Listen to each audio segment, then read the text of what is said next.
ಶ್ರೋತೃಗಳೇ ನಮಸ್ಕಾರ. ಶಿವಪುರಾಣದಿಂದ ಆಯ್ದ ಕಥೆಗಳು ಮಾಲಿಕೆಯಲ್ಲಿ ರುದ್ರ ಸಂಹಿತೆಯ ಕುಮಾರಖಂಡದಲ್ಲಿರುವ ಒಂದು ಕತೆ, ಜಲಂಧರ. ಶಿವ 3 ಕಣ್ಣುಳ್ಳವನಾಗಿ ಮುಕ್ಕಣ್ಣ ಅಂತ ಅನ್ನಿಸಿದ್ದ. ಆದರೆ ಶಿವ ಎಂದೂ ತನ್ನ 3ನೆಯ ಕಣ್ಣನ್ನ ತೆರೀತಾ ಇರಲಿಲ್ಲ. ತೆರೆದರೆ ಅಗ್ನಿ ಉತ್ಪತ್ತಿಯಾಗ್ತಾ ಇತ್ತು. ಒಮ್ಮೆ ಹೀಗೆ ಶಿವ ಕಣ್ಣು ತೆರೆದಾಗ ತ್ರಿನೇತ್ರದಿಂದ ಅಗ್ನಿ ಉತ್ಪತ್ತಿಯಾಯಿತು. ದೇವಗುರು ಬೃಹಸ್ಪತಿಗಳು ಅದು ಸರ್ವೇಶ್ವರನದೆಂದು ಗ್ರಹಿಸಿ ಶಿವನನ್ನ ಸ್ತುತಿಸಿದರು. ಇಂದ್ರನನ್ನು ಕ್ಷಮಿಸಲು ಕೋರಿದರು. ಇಂದ್ರ ಶಿವನನ್ನು ಗುರುತಿಸಲಾರದವನಾಗಿದ್ದ. ಬೃಹಸ್ಪತಿಗಳ ಸ್ತೋತ್ರ ಪಠಣದಿಂದ ಹರ್ಷಿಸಿದ ಶಿವ ತನ್ನ ತ್ರಿನೇತ್ರಾಗ್ನಿಯನ್ನ ಲವಣ ಸಮುದ್ರದೊಳಗೆ ಎಸೆದು ಅಂತರ್ಧಾನನಾಗ್ತಾನೆ.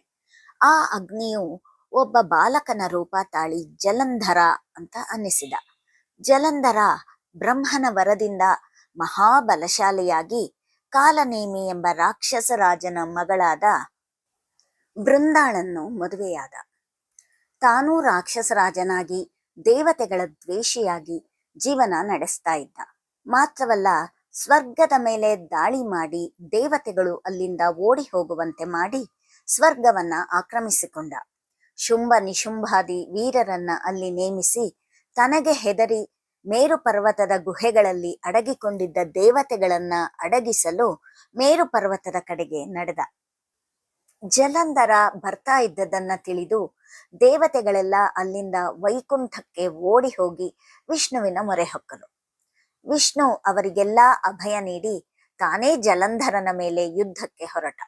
ಆಗ ಲಕ್ಷ್ಮಿಯು ವಿಷ್ಣುವನ್ನು ತಡೆದು, ಸ್ವಾಮಿ, ನಾನು ಸಮುದ್ರ ತನಯೆ, ಜಲಂಧರನೂ ಸಮುದ್ರ ತನಯ, ಹಾಗಾಗಿ ನಾವಿಬ್ಬರು ಅಕ್ಕ ತಮ್ಮ ಆಗುತ್ತೇವೆ, ದಯಮಾಡಿ ನನ್ನ ಸೋದರನನ್ನ ಕೊಲ್ಲಬೇಡ ಅಂತ ಮೊರೆ ಹೊಕ್ಕಳು. ವಿಷ್ಣು ಮಾತನಾಡಿ, ದೇವತೆಗಳ ರಕ್ಷಣೆಗಾಗಿ ನಾನು ಯುದ್ಧ ಸನ್ನದ್ಧನಾಗಿದ್ದೇನೆ, ಆದರೆ ಜಲಂಧರನನ್ನ ಸಾಯಿಸೋದಿಲ್ಲ.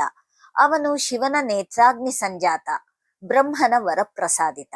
ಆದ್ದರಿಂದ ಅವನನ್ನು ನಾನು ಸಾಯಿಸಲಾರೆ, ಸ್ವಲ್ಪ ಹೊತ್ತು ಯುದ್ಧ ಮಾಡಿ ಬರುತ್ತೇನೆ ಅಂತ ಹೇಳಿ ಯುದ್ಧಕ್ಕೆ ಹೋದ. ಜಲಂಧರನಿಗೂ ವಿಷ್ಣುವಿಗೂ ಯುದ್ಧವಾಯಿತಾದರೂ ಇಬ್ಬರಲ್ಲಿ ಯಾರೂ ಒಬ್ಬರನ್ನೊಬ್ಬರು ಗೆಲ್ಲಲಿಲ್ಲ. ಬದಲಿಗೆ ವಿಷ್ಣುವೇ ಜಲಂಧರನ ಸಾಮರ್ಥ್ಯವನ್ನ ಮೆಚ್ಚಿ, ಜಲಂಧರ, ನಿನ್ನ ಶಕ್ತಿ ಸಾಮರ್ಥ್ಯಗಳನ್ನ ಕಂಡು ನಾನು ಪ್ರಸನ್ನನಾಗಿದ್ದೇನೆ, ನಿನಗೇನು ವರ ಬೇಕೋ ಕೇಳಿಕೋ ಅಂತ ಹೇಳ್ದ. ಜಲಂಧರನು ಹರ್ಷಿಸಿ, ನೀನು ನನ್ನ ಸಹೋದರಿ ಲಕ್ಷ್ಮಿಯೊಡನೆ ಬಂದು ನನ್ನ ಮನೆಯಲ್ಲಿ ನೆಲೆಸು ಅಂತ ಕೋರಿದ. ವಿಷ್ಣು ಅದಕ್ಕೊಪ್ಪಿ ವೈಕುಂಠವನ್ನ ಬಿಟ್ಟು ಜಲಂಧರನ ಮನೆಗೆ ಲಕ್ಷ್ಮಿಯೊಡನೆ ಬಂದು ನೆಲೆಸಿದ. ವಿಷ್ಣು ಜಲಂಧರನ ಮನೆಗೆ ಹೋಗಿ ನೆಲೆಸಿದ್ದನ್ನ ಕಂಡು ದೇವತೆಗಳು ಇನ್ನೂ ಆತಂಕಕ್ಕೆ ಒಳಗಾಗ್ತಾರೆ. ಪದವಿಗಳನ್ನು ಕಳೆದುಕೊಂಡಿದ್ದ ಅವರೆಲ್ಲ ಶಿವನನ್ನ ಸ್ತುತಿಸಿದರು. ತತ್ಪರಿಣಾಮವಾಗಿ ನಾರದ ಮಹರ್ಷಿಗಳು ಜಲಂಧರನ ಬಳಿಗೆ ಹೋಗಿ ಅವನನ್ನು ಕಂಡು, ಜಲಂಧರ, ಮಹಾಬಲಶಾಲಿಯಾದ ನೀನು ಸಕಲೈಶ್ವರ್ಯ ಸಂಪನ್ನನಾಗಿದ್ದೀಯ, ಆದರೆ ಒಬ್ಬಳು ಶ್ರೇಷ್ಠ ನಾರಿ ನಿನ್ನ ಬಳಿ ಇಲ್ಲವಲ್ಲ. ಸ್ತ್ರೀಯರಲ್ಲೇ ಶ್ರೇಷ್ಠಳು ಪಾರ್ವತಿ. ಅವಳನ್ನ ನಿನ್ನ ವಶ ಮಾಡಿಕೊಂಡು ಜಗದೇಕ ವೀರನೆನಿಸು ಅಂತ ಹೇಳಿ ಅಲ್ಲಿಂದ ಹೊರಟು ಹೋದ್ರು.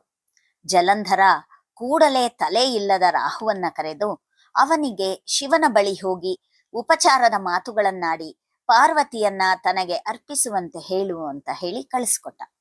ರಾಹು ರಾಯಭಾರಿಯಾಗಿ ಶಿವನಲ್ಲಿಗೆ ಬಂದ.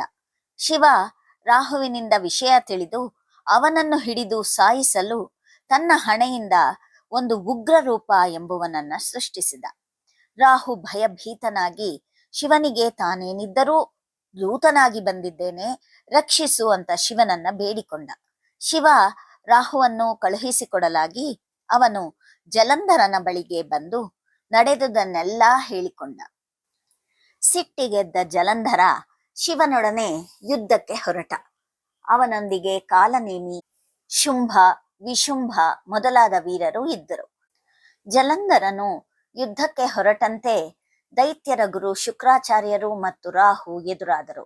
ಅಪಶಕುನವೋ ಎಂಬುವಂತೆ ಜಲಂಧರನ ಕಿರೀಟ ಕಳಚಿ ಕೆಳಕ್ಕೆ ಬಿತ್ತು. ಇಡೀ ಆಕಾಶವೇ ಕಪ್ಪಿಟ್ಟಿತು. ದೇವತೆಗಳು ವಿಷ್ಣುವಿನೊಂದಿಗೆ ಶಿವನ ಮೊರೆ ಹೊಕ್ಕರು.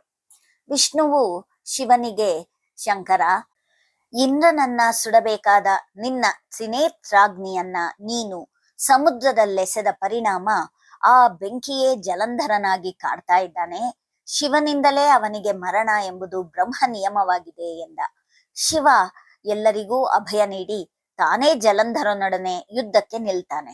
ಶಿವನೊಂದಿಗೆ ಸುಬ್ರಹ್ಮಣ್ಯ, ವೀರಭದ್ರ, ನಂದೀಶ್ವರ ಎಲ್ಲ ಇದ್ದು ರಾಕ್ಷಸರನ್ನೆಲ್ಲ ಅವರು ಸಂಹರಿಸಿದ್ರು. ಆದರೆ ಜಲಂಧರ ಮಹಾಪರಾಕ್ರಮಿ ಇದ್ದು ಶಿವಗಣಗಳ ಮೇಲೆ ಬಿದ್ದು ಎಲ್ಲ ಮೂರ್ಛೆ ಹೋಗುವಂತೆ ಮಾಡಿಬಿಟ್ಟ. ವೀರಭದ್ರ, ಸುಬ್ರಹ್ಮಣ್ಯರೂ ಮೂರ್ಛೆ ಹೋದರು. ಜಲಂಧರ ಮಹಾಶಿವನ ಮೇಲೆ ಪುಂಖಾನುಪುಂಖವಾಗಿ ಬಾಣಗಳ ಪ್ರಯೋಗ ಮಾಡ್ತಾನೆ. ಶಿವನಿಗೆ ಅವೆಲ್ಲ ಏನೂ ಆಗಿರದೆ ಎಲ್ಲವನ್ನ ನಿವಾರಿಸಿಕೊಂಡು ತನ್ನ ತ್ರಿಶೂಲದಿಂದ ಜಲಂಧರನ ಹೃದಯಕ್ಕೆ ಪೆಟ್ಟು ಕೊಟ್ಟ.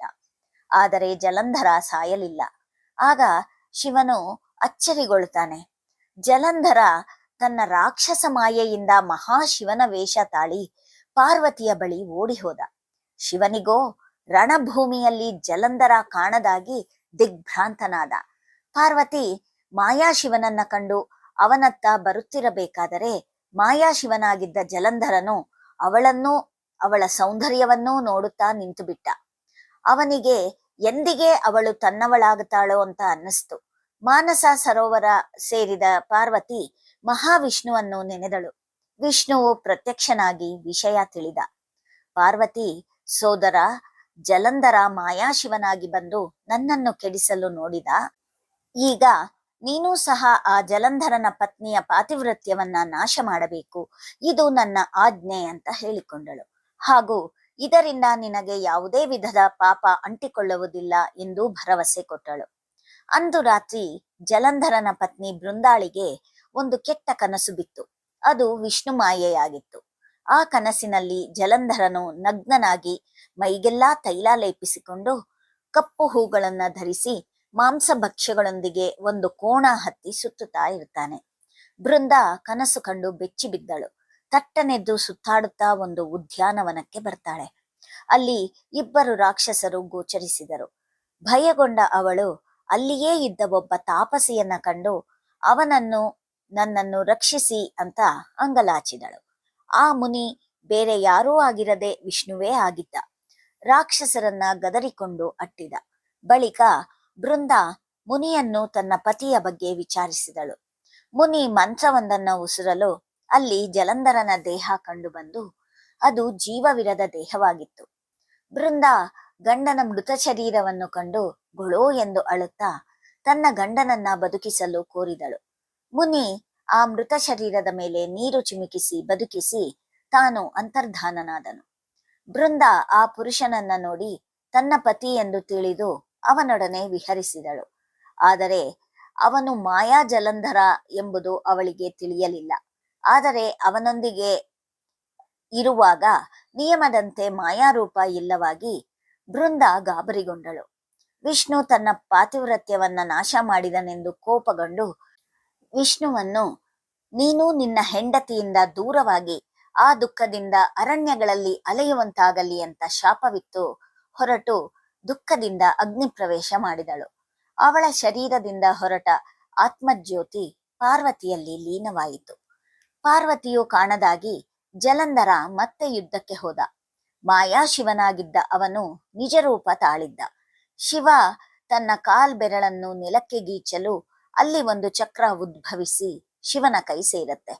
ಶಿವ ಆ ಚಕ್ರವನ್ನ ಹಿಡಿದು ತಿರುಗಿಸ್ತಾ ಜಲಂಧರನ ಮೇಲೆ ಪ್ರಯೋಗಿಸಿದ. ಅದು ಜಲಂಧರನ ಶರೀರವನ್ನ 2 ಭಾಗಗಳಾಗಿ ಕತ್ತರಿಸಿತು.